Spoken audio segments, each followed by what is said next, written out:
டோரத்தின்ற ஒரு சின்ன பொண்ணு அவங்க சித்தி கிட்ட ஆஸ்லாண்டுன்றது ஒரு மேஜிக் வேர்ல்டு, அங்க இருக்க விலங்குகள் எல்லாம் பேசும், அது மட்டும் இல்ல அங்க ஒரு மேஜிக் செப்பல் இருக்கு, அது நம்மளோட ஆசையெல்லாம் நிறைவேற்றும், அதை போட்டுட்டு நம்ம எங்க போகணும்னு நினைக்கிறோமோ உடனே அங்க கூட்டிட்டு போயிரும் அப்படின்லாம் சொல்லிட்டு இருப்பா. இதெல்லாம் கேட்ட அவங்க சித்தி பொண்ணுக்கு ஏதோ பைத்தியம் பிடிச்சிருச்சுன்னு சொல்லி ஒரு மென்டல் ஹாஸ்பிட்டல்ல சேர்த்து விடுவாங்க. அந்த ஹாஸ்பிட்டல்ல டோரத்திக்கு ஷாக் ட்ரீட்மெண்ட் கொடுக்கும்போது இன்னொரு குட்டி பொண்ணோட ஆவி அவளை காப்பாத்தும். ஹாஸ்பிட்டல்ல இருந்து தப்பிச்சு வரும்போது ஆத்து வெள்ளத்துல மாட்டிப்பாங்க. கண்ணு முழிச்சு பார்த்தா டோரத்தி அந்த மேஜிக் லேண்ட்ல இருப்பா. அவ கூட அவ வளர்க்குற கோழியும் இருக்கும். ரெண்டு பேரும் அந்த மேஜிக் லேண்ட்ல இருக்க எமரால்டு சிட்டிக்கு போவாங்க. அந்த சிட்டில இருக்க எல்லாரும் கல்லா மாறி போயிருப்பாங்க. இங்க என்னாச்சுன்னு தெரியலேன்னு யோசிச்சுட்டு இருப்பா. அப்ப அவளுக்கு ஒரு மெட்டல் மேன் ஹெல்ப் பண்ணுவான். அவன் தான் சொல்லுவான், ஆஸ்லாண்ட் கிங்க ட்ரோல் கிங்கும் சூன்யக்காரியும் கடத்தி வச்சிருக்காங்க, இதனால இளவரசி அந்த ட்ரோல் கிங்க மலையா மாற சொல்லி சாபம் கொடுத்துட்டான். அந்த சாபத்துல இருந்து விடுபடணும்னா ட்ரோல் கிங் 100 பேரை கல்லா மாத்தணும், அவன் தான் இங்க இருக்க எல்லாரையும் கல்லா மாத்தி வச்சிருக்கான்னு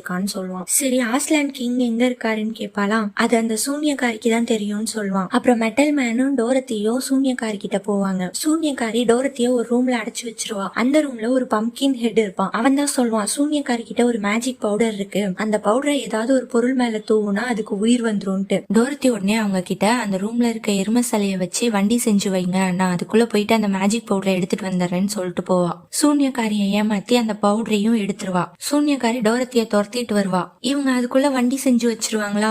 டோரத்தி அந்த பவுடரை அந்த எரும வண்டி மேல கொட்டுவா. உடனே அந்த வண்டிக்கு உயிர் வந்து பறக்க ஆரம்பிச்சிரும். எல்லாரும் அது மேல ஏறி தப்பிச்சு ட்ரோல் கிங் இருக்க மலைக்கு போயிருவாங்க. ட்ரோல் கிங் கிட்ட போய் ஆஸ்லாண்டோட கிங்க ரிலீஸ் பண்ண சொல்லி கேட்பாங்க. அதுக்கு ட்ரோல் கிங் ஒரு கண்டிஷன் வைக்கும். அந்த ரூம்குள்ள நிறைய பொருட்களும் ஆபரணங்களும் இருக்கு, ஆஸ்லாண்டோட கிங்க நான் ஒரு ஆபரணமா மாத்தி வச்சிருக்கேன், உங்கள ஒவ்வொருத்தருக்கும் 3 சான்ஸ் இருக்கு, கரெக்டா அந்த ஆபரணத்தை எடுத்து அது மேல கை வச்சு ஓஸ்னு சொன்னீங்கன்னா ஆஸ்லாண்டோட கிங் உயிரோட வந்துருவாரு, இல்லனா நீங்களும் கல்லா மாறிடுவீங்க அப்படின்னு சொல்லி அனுப்புவான். ஃபர்ஸ்ட் அந்த எரும வண்டி தான் உள்ள போகும், அதுவும் தோத்து போய் கல்லா மாறிடும். செகண்டா பம்ப்கின் ஹெட் போவான், அவனும் தோத்துருவான். மூணாவதா மெட்டல் மேன் போவான், அவனும் தோத்து போயிடுவான். இப்படி ஒவ்வொருத்தரா கல்லா மாற மாற ட்ரோல் கிங்கோட சாபம் கொஞ்சம் கொஞ்சமா குறைஞ்சி அவன் மனுஷனா மாறிட்டு இருப்பான். அடுத்து டோரத்தி போவா. டோரத்தியும் கல்லா மாறிட்டானா ட்ரோல் கிங்கோட சாபம் முழுசா போயிடும். ஆனா டோரத்தி போய் கரெக்டா ஆஸ்லாண்டோட கிங்க கண்டுபிடிச்சு உயிரோட கொண்டு வந்துருவா. இதுல அந்த ட்ரோல் கிங் கோவமாகி